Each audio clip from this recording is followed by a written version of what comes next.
Once again, Assalamu alaikum. In our last lecture, we discussed the access specifier, that how they work. We discussed three access specifier. We discussed public, protected, and private.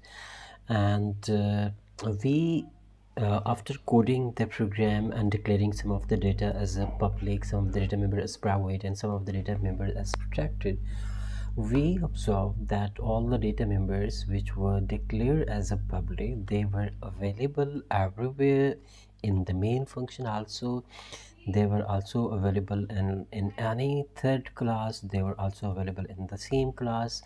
So once we declare any data member as a public, they can be accessible from anywhere in the same program. But in the case of private, when we declare some of the data as private, then we observe that all these data members were available only from the parent class, the class in which they were written. They were not accessible from the main, they were not accessible from any third class. Okay, so private, we can't access them from anywhere except the class in which they are defined. And comparatively to that, public or accessible, they are available everywhere. We can access them from anywhere. The third one is protected. This is actually discussed with inheritance, and up to the current lecture we haven't yet discussed the inheritance.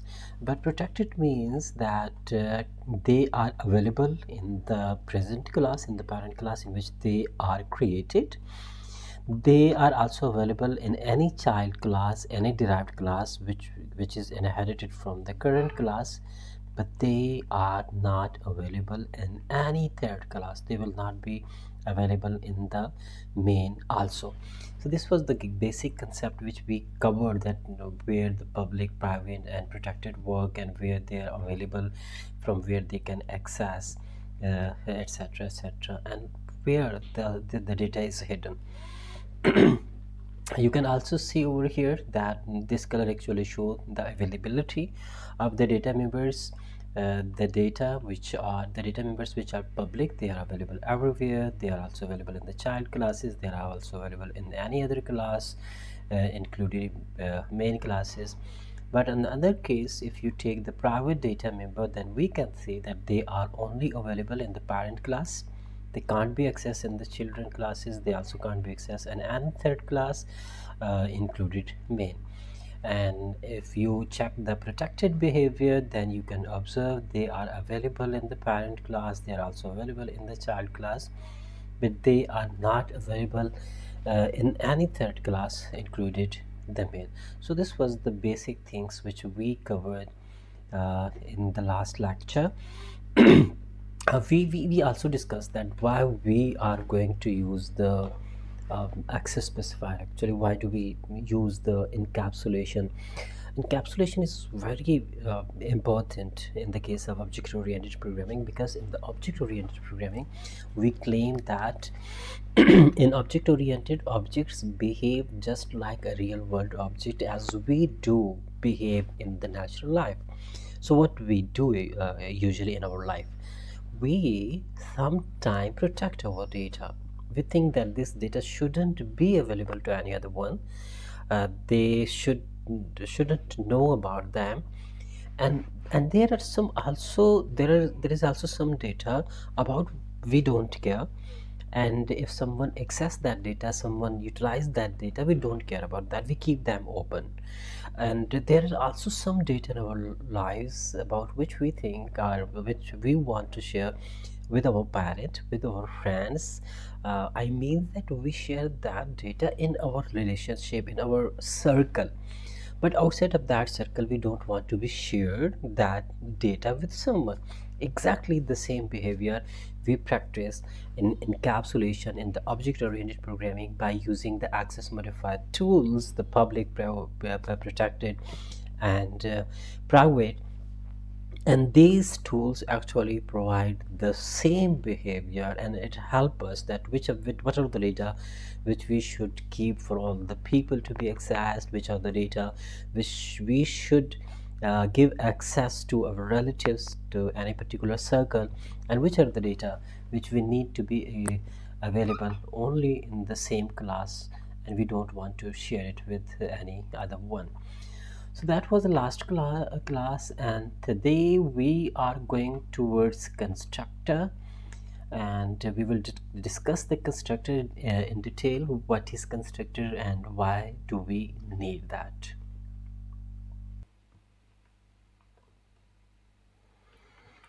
So what is constructor? Before starting the constructor, let's understand the phenomenon, what actually the phenomenon works, what is actually the behavior. And this is the student. This is a student class, and we want that object to be as a part of our program, and we are going to create a class for that. After agreeing to create a class for that, we agree on some attributes. For example, you can say that these are the attributes and which we agreed that these should be a part of that design. And similarly, these are the functions. We also agreed on that this should be a part of that program. So we convert that design into code, and you can see that I have created some data members, and I also have created some functions for that. Now once the class is created, then we create its object. You can see that here what I'm doing, I'm creating any object over here. For example, I'm creating as one. This is the class, and for that class I'm creating one object as one. So when you create an object, what it means that you are allocating resources to it. In a short, you are allocating memory to it. If you are allocating memory to that, thus memory will be allotted to the name also, because name is a part of that class. This memory will also be allotted to the roll number, because roll number is part of that. That memory will also be allotted to the grade, because grade is also a part of that. So you can see that data is allotted. But there is something alarming. If you can see over here, the alarming is that the name is getting a dummy data, the roll number is getting a dummy data, and grade is getting a dummy data, because we haven't provided a data over here, and it is not necessary that we will provide data every time. And if we miss the data, this will get a dummy data. And in the programming, in the application, in the softwares, dummy data is a disaster. For what type of software do you create? But the dummy data is disaster. How dummy data create a disaster? Let's take that example, and you are creating any defense system. Defense system means that this is the interceptor which is going to protect any country, any sensitive systems, the country population from any rocket or any other enemy, you can say attack, etc. So this interceptor has to work in real time. Real time means that it has to respond in a nanosecond. It should read the environment, what type of sensor is it using. It should process it on time, and it should respond in nanoseconds. So in that case, if that rocket, if that interceptor is initialized, and we didn't provide the data, if we don't provide the data according to the destination, according to the data in the real time, then definitely this rocket can miss the target. So this shows that once this rocket is fired, once this interceptor is fired, this must have a real-time data, this must have a correct data. But in case if we don't provide any data, we just initialize it, it will go with dummy data. And this, and here dummy data means that it can miss the target and target can hit our cities. So you can see that how important the constructor is. And similarly, if you want to create a landing system for aeroplane, and that landing system actually depend on a lot of data, and for that data objects are created in real time. And if you provide incorrect data to the system, definitely the system may go out of time, and this can be a disaster if the data is not provided according to the time when the data is needed. In other example, if you want to send any mission to the Mars, so Mars is a far away, you don't have any direct communication with that, you can't control that in real time. The object, the shuttle has to decide according to the environment, according to the instruction, the code which you have provided. So if it is calculating the distance and its speed for landing, and at that time if it gets any wrong data, then the complete project may be wasted. This can be a disaster, and we can't land that very safely. The things which I discuss over here, that instead of these values, instead of these dummy data, we need real-time data which is needed over here. We don't need only memory allocation, we also need initialization. We need that all these data members should be initialized. Another important thing is that a constructor is not only important for the initialization, that we are going to initialize some data members. Definitely they are important. We use that for the initialization of data members. But another thing is object creation means birth of any object. Birth of any object mean in the real world, for example, if we are taking that any Airbus, it means that we are going to start it. If we are creating its object, it means that we are going to start it. And simply, for example, you are driving a car, then the driving starting a car means that you are starting every system in that car, the electric system, the mechanical system, you are starting every system over there. Similarly, the pilot sitting over here, when it start the engine, etc., so it is not going to start only the engine only, it is not going to start only the Airbus only, it is starting everything, all the system in it, either it is a electrical system, either it is a cooling system, either it is a engine, either it is any rotor, everything is needed to be initiated as the pilot start this Airbus. So constructor can be used that when the one object is created, it should initialize all the related classes, all the related things. So this is the other reasons we are going to use the constructor to initialize all the related classes, all the related objects too. So here you can see we did the same thing, we create any class, and for that what we are doing at that time, that we are using some sort of constructor, that as the object is created, some sort of constructor will be called, and when the constructor is called, we will provide some data to the constructor. So here, as you saw, as we discussed over here, that we are allotting only memory to the object and we are not doing anything else. But here you can see that along with initialization, along with the memory allocations, we are also initializing all the data members, which are very important. So if we initialize the data members when the memory is allocated, definitely there is no chance that system can get any dummy data. So you can say that these are actually the rules for writing a constructor, that it has a same name as a class. We will check it now. It has no return type because every function need a return type. You have also observed that in your programming fundamental, that every function need a return type. And constructor is also a function, but we say that it is a special function. That special function don't need a return type.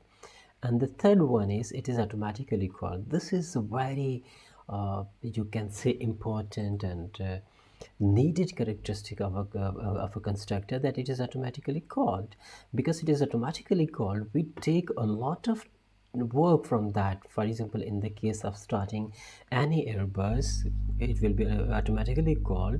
Then with that automatic call, we will call other function, other classes object. For example, we will call in that the engine object, we will call the electrical, we will call the rotor, etc, etc.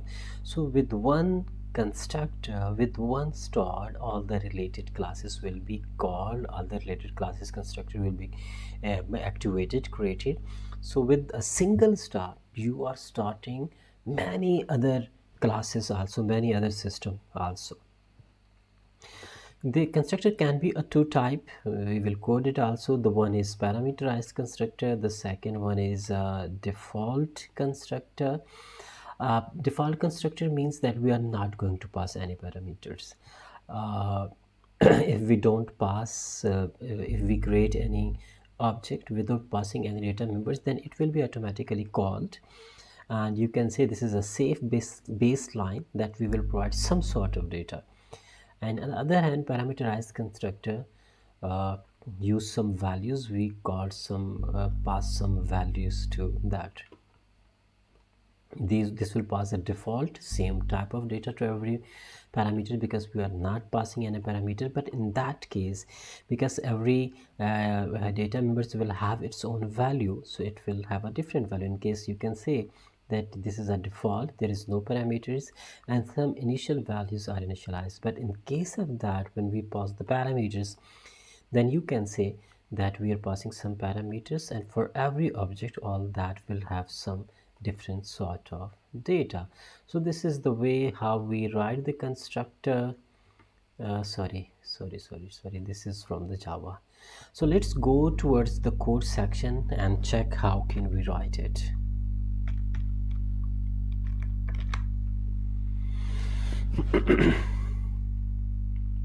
So let's start the coding.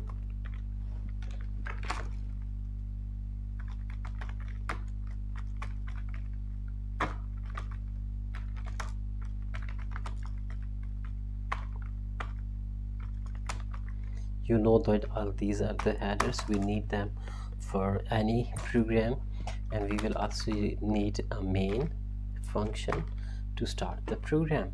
So let's check whether it is working or not. So this is our constructor program. Okay,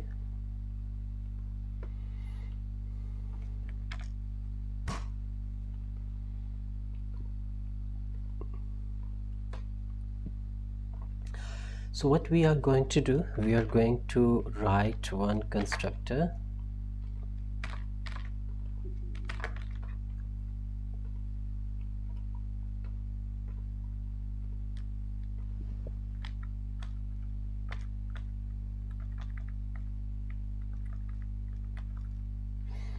In the same way as we defined over here, we will write the same that class.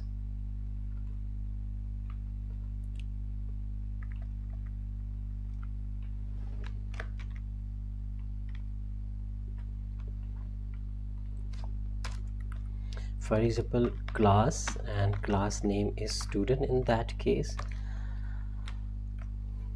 this is the class body, and in that class body I will need to initialize some data. For example, in that case I'm using a private, and in the private I'm using a string phone number. For example, this is a phone number. I will need another one public, and in that public I'm writing a name, taking name as a string. So these are the two data members which we have defined over here. And the next thing is I'm writing a new function here to show that what we can print with it. Show, this will actually show our data which we want to print, and in that I'm using cout, and in the cout I want to print the name and a phone number. So the name, and the name data member is name, exact variable here, and after that handle to put it on the new line, and similarly cout, and the second data member is phone number. This will print the phone number, and exact data member variable for phone number is phone and number, and handle to put the things into new line.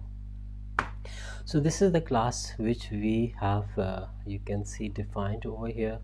In the class we have private data member, we have also a public data member, and this is the one functions which we defined over here as a public, and that function is printing some sort of the data.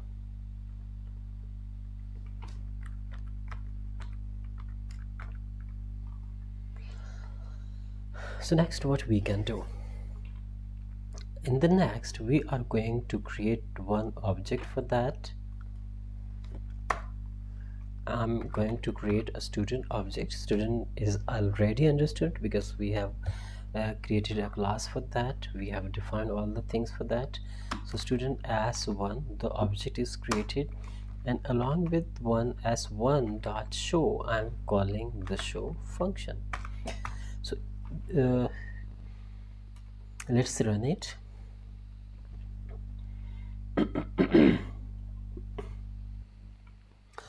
So currently you can see that there is no data displayed because we haven't set some data over here, but there is a possibility because the memory is created, memory is reserved, and we are not going to store some data in our data in it initially.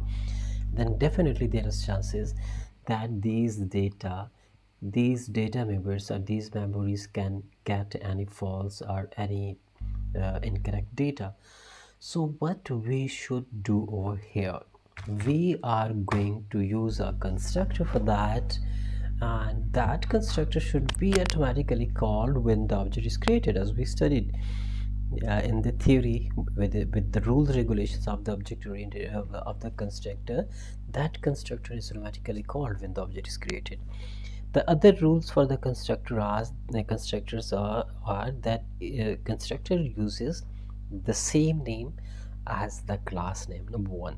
The second rule is that constructor don't use any return type as we usually use in the other function.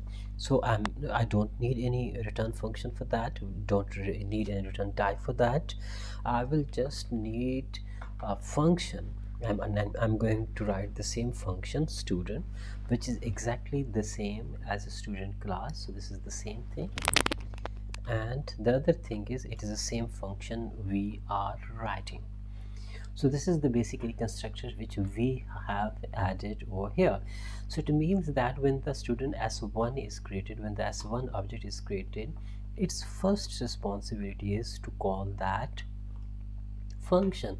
Because this function is automatically called, I will use this facility to initialize the phone number and name. So I will also get it to initialize the phone number. For example, I'm providing over here as a 0300 default number if someone don't provide any number over here. And similarly in the name I will also provide some name over here too if they miss to provide the name. And for example the name is ABC, and you can see over here. So let's check that phone number.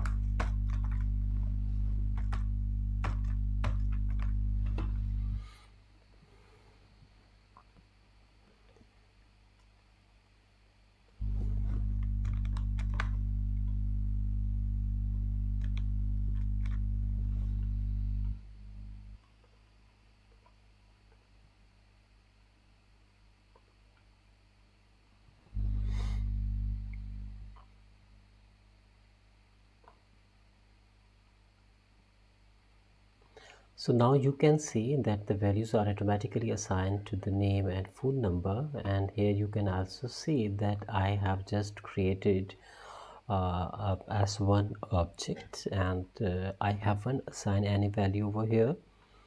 The work is done by this constructor. It is automatically called and it automatically initializes the data members which were needed.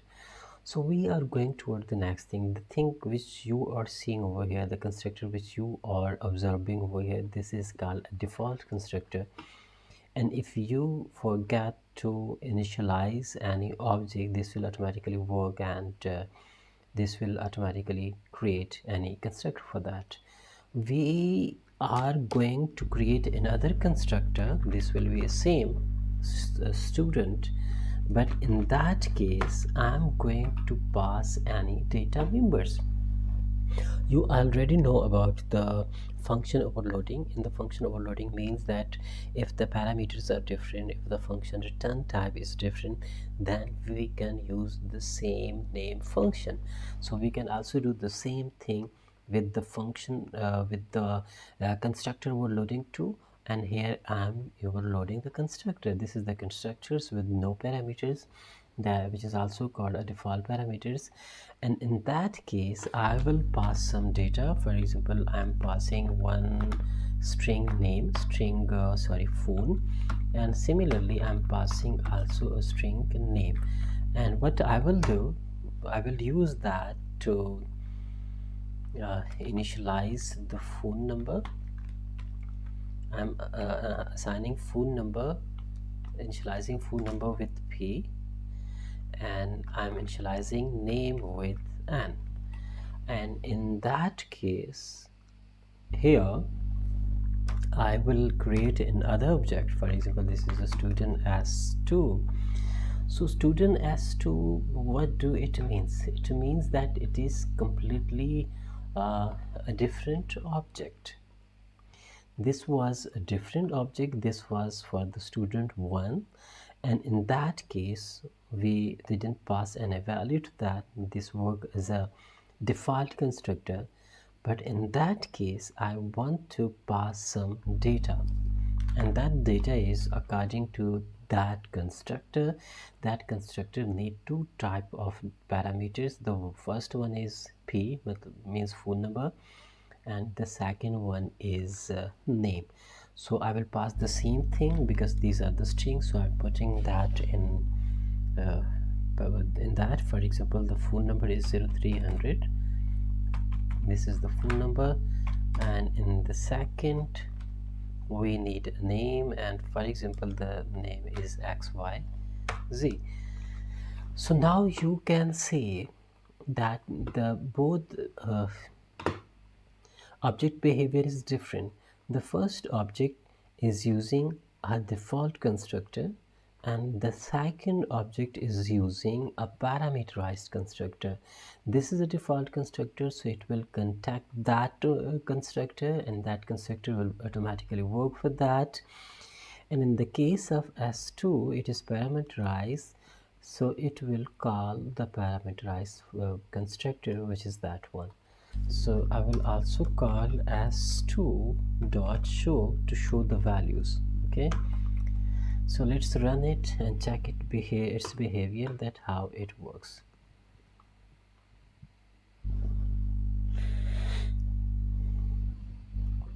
So now you can see that the first constructor uses the default constructor, and the second constructor you can see uses the parameterized constructor, because we are passing some values over here. As we discussed over here, that we are not only using the constructor for initialization only, we also use that constructor for number of other purposes too. For example, the first purpose is when the uh, Airbus, the airplane is started, the airplane have number of different system too. The airplane have different engines. The system have electrical system, radar system, any other security system, etc. So starting aeroplanes means that we are going all the other system which are needed over here. Exactly, we can use the constructor that when the constructor is called, it should initialize the other system too. For example, we can start the class B over here, we can start the class C over here. We will discuss all these things in the later, but you should keep in mind that constructor is not only used to initialize the data members, it is also used to initialize, to start other classes, other objects too. If this class is having a relationship with other classes, then all the other classes will also be automatically created or initialized. So this was the main purpose for the constructor. Why do we use constructor? Now we will go a bit further, and I'm taking you towards the destructor, that what is actually the destructor. So here you can see constructor object oriented. We discuss it every time that object oriented behave just like the nature object behave. So in the nature, objects are created, means they take birth, and after certain times when they take birth, after certain time they also uh, uh, uh, they are also destroyed. You can say they also face the death. So exactly in the object oriented, we use the constructor to give birth to any object, and when the object is created, after that its life cycle start. It performs some type of activities, all the activities which were assigned to that, and after the completing all these uh, activities, the object is destroyed, because after that we don't need it. So we need a constructor to initialize the object, we need destructor to destroy the object. So the question which can came in our minds, that it is clear that we need a constructor for two main reasons, that we are initializing, and along with the initializing we are allotting memory to that, and with initialization we also initialize other classes or objects which are related to that class. As I gave you example of Airbus, when we start Airbus, it means that we are starting a number of other systems too. So we need a constructor over here. We don't want to initialize the data members with any dummy data. This can be very harmful. This can create a destructor. Then why do we need a destructor here? Destructor means that when the object is destroyed, all its resources will be freed for use. For example, this object is created and it has occupied 4 MB of data on the memory. It has also reserved a space on the network too. So all these resources need to be freed. Okay, let's take another example. For example, you have created a YouTube like a very large scale application, and at a single time millions and billions of people use that software. If a million users are using that, and every user is taking, for example, 5 MB of data on the memory, and you are creating 1000 or 1 million user, it means that 1 million multiplied by 5 memory spaces will be needed. And if these memory spaces are not destroyed, if this memory is not released after their usage, then definitely your system will not work. Your memory will be occupied every time, and the system performance will be very low. So as a programmer, it is our responsibility to create a software which may efficiently handle all these issues, which can lead to the disaster. So if we don't use a constructor, there is a chances of destructor by not initializing the values. And similarly, if we don't use the destructor, the memory may be occupied by any dummy data which is not practical, which don't practically has existence because its object is created. So definitely we use the constructor too. Definitely we use the destructor for that also. You can also check that table, that why this table can clarify the things. Then why do we use constructor and destructor? So constructor is used to initialize the object, destructor is used to release the resources, to clean the resources, and that is very important. The rules are same as class, exactly same as class, but you use a tilde sign over here. Here the function overloading is allowed because we need the function overloading here.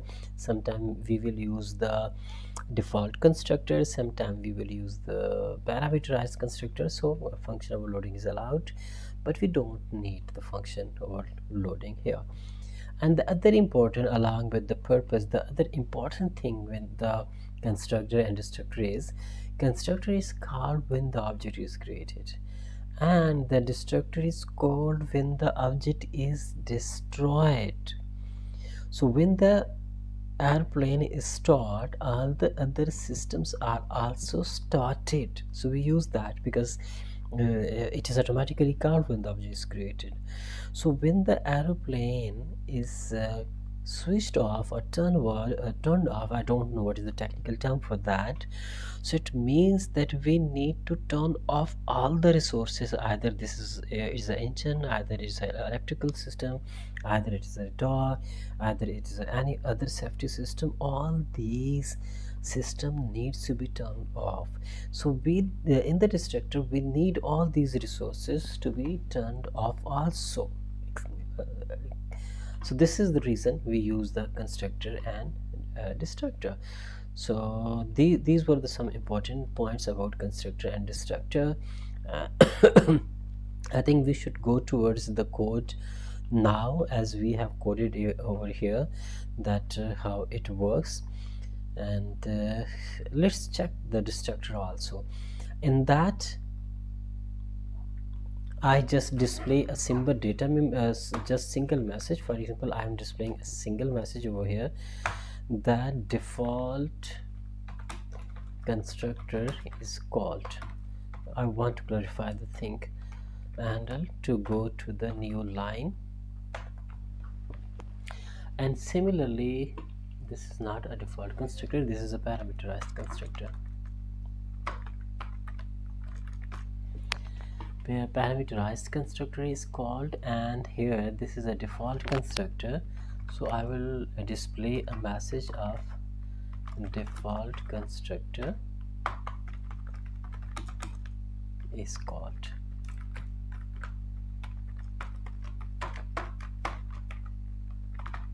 Okay. Similarly, I don't need a show function currently. Now here S1 should called a default constructor, and the S2 should called a parameterized constructor.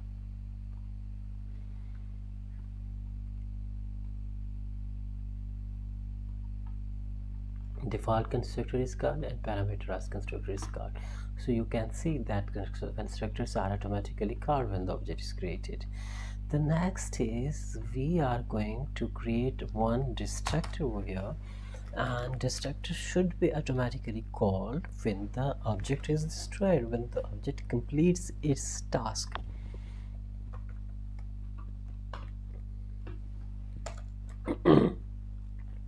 So we write the same class name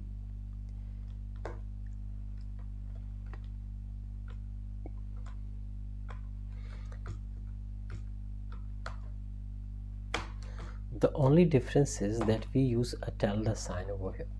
You can see that it is exactly like the constructor, with the exact name as a class name. There is no return type. The destructor also don't have any return type, but the difference is we are using a tilde sign over here.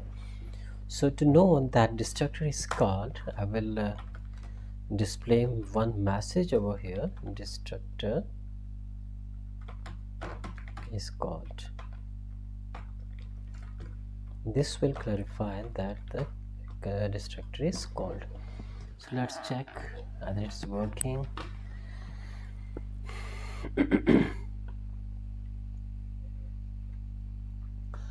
So now you can see that this constructor is called, default constructor is called, parameterized constructor is called, and for the same you can see because we have created two objects and the two objects are also successfully destroyed. The memory is no longer utilized by the dummy data. So this was the concept of constructor and destructor. Hopefully you know now in a better way that what is a constructor and what is the destructor and why do we need it. We should look at all these concepts once again, and then we will end the class video. We will end that video section.